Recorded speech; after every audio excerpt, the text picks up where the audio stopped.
Okay, welcome, and we are now on the video for Algebra 1, number 10. Make sure you're on the appropriate worksheet, and let's get started.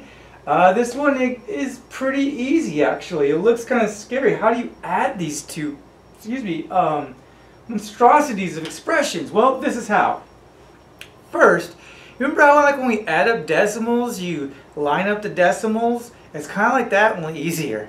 Line up by like terms, meaning, and I've already done it ahead of time, so x squared and x squared, that's like terms. X and x are like terms, and the 3 and the 4 are like terms because they have the same exponent, same variable, and same variable. Then you're going to add. Now here's where you want to be careful. Set up just like this with the parentheses and everything. And because you're going to sum, that means you're going to add. You want to be very careful with positives and negatives here. So you're doing x plus 2x squared. So that's going to give you 3x squared. And negative 7x plus negative 4x. Alright, but still symbols are the same. So we keep the symbol and add the number. That's going to give us 11x, or negative 11x. And then negative 3 plus 4, well, two positives don't do anything. So negative 3 and positive 4 is positive 1, and that's it. Done. If there's any like terms to be added, go ahead and do so, but there probably won't be. Next problem. Find the difference of these two expressions. Again, we're subtracting now, difference. So you do the same thing, only you're going to subtract. Now with subtract, again, be very careful. The symbols are going to be a little more troublesome when you're subtracting as opposed to adding. Alright, so x squared minus x squared. Well, that's just going to cancel out. So nothing underneath.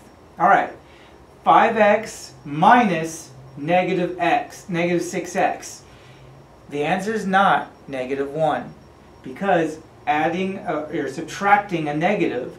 So it's like a ninja 1 gets distributed, and that gives you a positive 6x, so that means you're left with positive 11x. And then over here, similar idea, negative 3 minus a positive, ninja 1, still distributing, so negative 4. So 11x minus 4 is your answer. Let's do some more examples. Number 3, simplify these two expressions up here. Just like problem number 1. Go ahead and look at that while you're watching me if you like. We set them up, line them up by like terms. We're adding them, so let's go ahead and add them. X and 3x squared, 4x squared. 3 minus 7x. The bigger number is negative, so we get a negative result. Then we subtract them, 4x, and then finally negative 5 plus 2 is negative 3, and we are done. Simplify these two things. Now we're subtracting,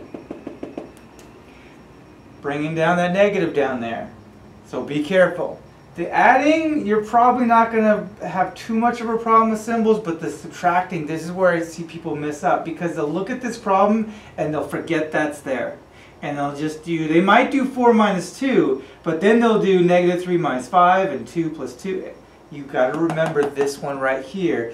If you want, you could even go ninja 1 and distribute it to everything inside and then add them. Or you can just remember it, whatever way works for you. Just remember this negative applies to everything down here, but just to the second problem, not the, or second equation or expression, not the first expression. So let's go ahead and do it. 4x squared minus 2x squared is 2x squared. Negative 3 minus negative 5, ninja 1. So that means we're going to end up with a positive 2x. And then 2 minus 2 is 0. So that's the answer. Both of these will have traps set for you, especially this one, because they know people like to just go negative 3 minus 5, 2 plus 2. They will have that answer for you. That is a trap they will set for you. Watch out for that. Go ahead and go on to the practice problems. Ask me, your neighbor, or reuse the video to get help. Thank you.